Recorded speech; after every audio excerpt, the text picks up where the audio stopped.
बच्चों exercise 1.1 class 9th maths बिल्कुल शुरुआत आपका पहला क्वेश्चन, पूरे बुक का पहला क्वेश्चन ये है, is zero a rational number? क्या जीरो एक रेशनल नंबर है? Can you write it in the form of P upon Q? क्या आप इसको पी अपॉन क्यू के फॉर्म में लिख सकते हैं? Where P and Q are integers and Q is not equal to 0। यानी आधे क्वेश्चन का जवाब भी इसमें लिखा हुआ है, थोड़ा सा जानना पड़ेगा आपको। इसमें इस पूरे चैप्टर में आपको रेशनल और इरेशनल वर्ड बराबर आएगा। रेशनल इरेशनल आप जानते भी हैं, लेकिन अगर भूल गए हो तो एक बार फिर से मैं बताता हूं। Rational numbers,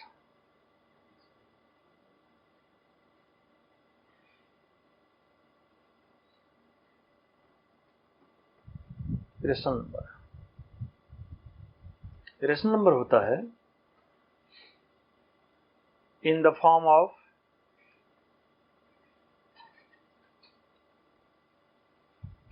p by q where q is not 0। ये होता है रेशनल नंबर, यानी ये अपॉन के रूप में होता है, अपॉन p अपॉन q। यानी जैसे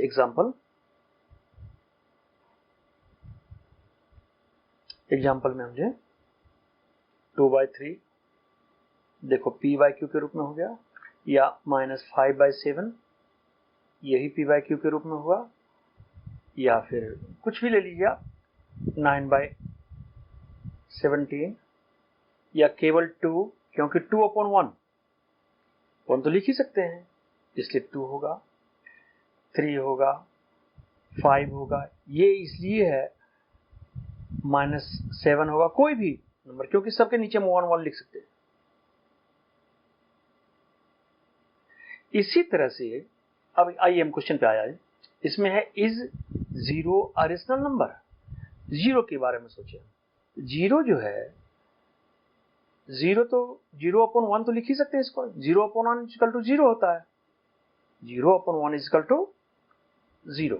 यानी इस जीरो को हम इस तरह से लिख सकते हैं, और ये है पी बाय क्यू के फॉर्म में। और पी बाय क्यू के फॉर्म में जो होता है वो होता है रेशनल। केवल एक ही कंडीशन है कि क्यू यानी नीचे वाला जीरो ना हो, कि q is not equal to 0। नीचे वाला जीरो ना हो, तो नीचे तो मेरा जीरो है नहीं, 1 है, जीरो मेरा ऊपर है।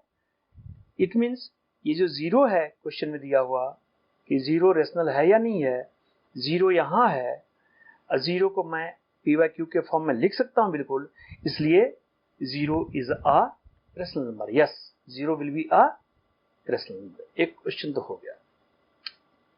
Can you write it in the form of p by q? लिखा 0/1, 0/2, 0/-3, कुछ भी, सारे जीरो ही होंगे।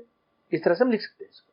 ठीक है जी। आइए अब जो सोल्व किया हुआ है, a number is said to be a rational if it can be written in the form of p by q where p and q are integers, दोनों इंटीजर होने चाहिए, and q is not equal to 0। यही बात मैं बता रहा था यहाँ आपको।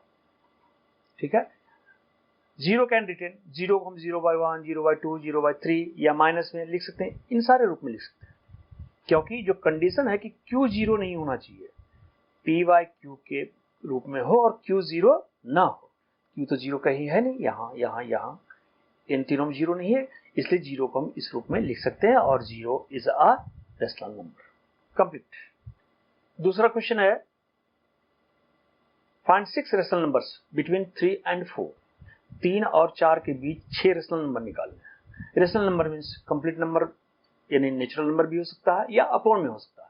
अब नेचुरल नंबर तो है नहीं, देखिए 3 और 4 के बीच, 3 और 4 के बीच, अब मान लो 3 और 7 के बीच रहता तो मैं लिख भी सकता था 4 है जी, 5 है, 6 है। ये 3 और 7 के बीच ये 3 नंबर है, लेकिन यहां दिया हुआ है 3 और 4 के बीच 6 रेशनल नंबर निकालिए, 6 रेशनल नंबर्स। देखिए, इसमें सबसे बेहतर तरीका है, केवल दिमाग में रखना है कि बीच में निकालना 6 रेशनल नंबर्स, तो इन दोनों को 7 से मल्टीप्लाई और डिवाइड कर देंगे, इसको भी और इसको भी, यानी 6 रेशनल नंबर्स निकालने तो एक बढ़ा करके। अगर 20 रेशनल नंबर निकालना होता तो 21 से, 4 रेशनल नंबर रहता तो 4 + 1 5 से, जैसे यहाँ देखिए पहला नंबर है 3 और दूसरा नंबर है 4, इसके बीच में 6 रेशनल नंबर्स निकालने हैं। 6 निकालने तो एक मैं अपने मन से प्लस कर दिया 7, 6 + 1 7, 7 हो गया। अब ये 3 को 7 से मल्टीप्लाई भी कर दीजिए और 7 से डिवाइड कर दीजिए, ये दोनों कट करके 1 हो जाएगा, यानी वैल्यू तो बराबर ही होगा। इसके मान में वैल्यू में किसी तरह का परिवर्तन नहीं हुआ, क्योंकि जिससे मल्टीप्लाई कर रहे हैं उससे ही डिवाइड कर रहे हैं। जैसे मान लो कि एग्जांपल आपके पास 5 रुपए है, 5 को मल्टीप्लाई भी कर दीजिए 2 से और डिवाइड भी कर दीजिए 2 से, तो 5 को मल्टीप्लाई 2 से करोगे 10 आएगा, 10 में 2 से डिवाइड किया फिर 5 आ गया, कोई फर्क नहीं पड़ा। उसी तरह से 7 से मल्टीप्लाई और डिवाइड दोनों कर दिया। 7 ही क्यों लिया, क्योंकि हमारे निकालना हमें 6 रेशनल नंबर्स, इसलिए एक बढ़ा करके जितना भी निकालना होता है एक बढ़ा करके, 10 रहता तो एक बढ़ाते 11 निकालना होता। तो यही 6 + 1 7 हो गया, 7 से ऊपर नीचे मल्टीप्लाई करते, ऊपर हो गया 7 3 21, नीचे है 7। दूसरा नंबर 4 है, 4 को भी इसी तरह से करें, सेम से करते हैं, 4 × 7/7, 4 7 28, नीचे हो गया 7। अब देखिए 3 के बदले लिख दिया, ये हो गया 21/7, 4 के बदले आ गया आपका 28/7। अब देखिए 21/7 और 28/7 के बीच में कितना है, 22/7, ये रहा 23/7, 24, 25, 26, 27, 28, चूंकि 21 और 28 के बीच में होना चाहिए, ये दोनों इंक्लूड नहीं है, एक्सक्लूडेड। ठीक है, इस तरह से 21/7 एंड 28/7 के बीच में ये आता है, ये सारे नंबर्स आए। और 21/7 क्या था, ये तो 3 था। 28/7 क्या था, 4 था, इसलिए 3 और 4 के बीच में ये सारे रेशनल नंबर्स आएंगे। कंप्लीट। तीसरा क्वेश्चन, दूसरे क्वेश्चन की तरह, जैसे दूसरा क्वेश्चन आपने बनाया 3/5 एंड 4/5, इसके बीच निकालने हैं 5 रेशनल नंबर्स। देखिए नीचे सेम है 5 एंड 5, डिनोमिनेटर सेम है। अगर डिनोमिनेटर सेम नहीं होता तो हमें एलसीएम निकालना पड़ता, इसमें एलसीएम निकालने की जरूरत नहीं है। फिर 5 रेशनल नंबर्स निकालने हैं, 5 है ना, तो 5 में एक प्लस कर दिया, 5 + 1 = 6। अब इन दोनों को बारी बारी से 6 से मल्टीप्लाई और डिवाइड करते हैं। 3/5 × 6/6 = 18/36। अब 18/30 एक तो आ गया। दूसरा है 4/5, इसको भी 6/6। 6 क्यों लेते हैं मैं पहले बता दिया हूं, जितने नंबर्स निकालने हो उससे एक ज्यादा 5 निकालना है तो 6, इसलिए 6 होगा। ऊपर आ गया 24/30। अब देखिए 3/5 को लिखा गया 18/30 के रूप में, 4/5 ये 4/5 ये लिखा गया 24/30। अब इन दोनों के बीच कौन कौन सा, नीचे दोनों सेम है, ऊपर 18 है, उसके बाद 24 है। 18 और 24 के बीच, 18 के बाद 19, 19/30, 20/30, 21/30, 22/30, 23/30। देखिए आ गया, ये जो है 18 के बाद और 24 से पहले, 18 के बाद 19, 20, 21, 22, 23, जो कि 24 से पहले, ये ही 5 नंबर्स हो गया। ठीक है, यहां लिखते हैं रेशनल नंबर्स।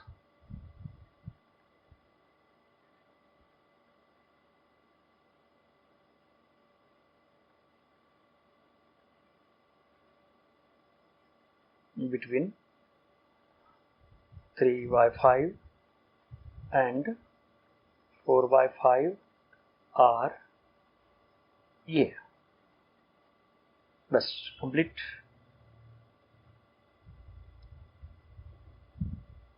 चौथा क्वेश्चन,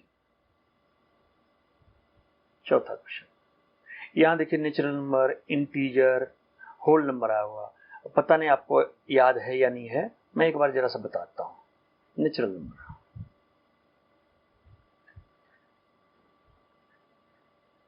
ये 1 से शुरू होकर के counting number 1 2 3 4 5 to infinity. Whole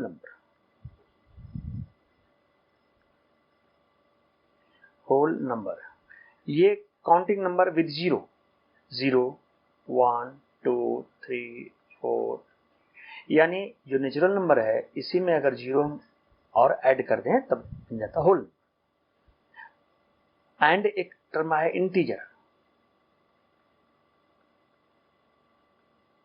integer, होता है -3 -2 -1 0 1 2 3 टू इन्फिनिटी, यानी नहीं 9 तक, सॉरी ये 9, -9 से 0 और 0 से फिर 9 तक, ये होते हैं इंटीजर्स। अब आइए हम क्वेश्चन पे आए। क्वेश्चन है ट्रू और फॉल्स बताना है, कौन सा ट्रू है और कौन सा फॉल्स है। 3 स्टेटमेंट दिया हुआ। Every natural number is a whole number. Natural number देखिए, ये सारे नेचुरल नंबर जो है होल नंबर में भी है, यस। चाहे इन दोनों का एग्जाम्पल आप लिख दीजिए, ये और ये दोनों लिख लीजिए, नहीं तो कोई जरूरी नहीं है। Every integer is a whole number, integer देखिए ये है और होल नंबर ये है, तो इंटीजर वाला तो केवल ये वाला पार्ट है, ये वाला पार्ट है 0 से लेकर के, ये तो है नहीं। इंटीजर तो -9 भी होता है। क्वेश्चन में एवरी इंटीजर, ये सारे इंटीजर होल नंबर नहीं है। देख रहे हैं इधर वाला ये पार्ट नहीं है, ये पार्ट जो है ये होल नंबर नहीं है, इसलिए यहां होगा नो। रीजन में दोनों का एग्जांपल दे दीजिए, होल नंबर ये वाला लिख दीजिए और इंटीजर ये वाला लिख दीजिए, दोनों लीजिए, हो गया क्लियर। अगला है every rational number is a whole number. Every rational number is a whole number, every rational number. अब रेशनल नंबर में ये सारे तो आते हैं, लेकिन रेशनल नंबर 2/3 भी तो आता है, 5/9 भी आता है।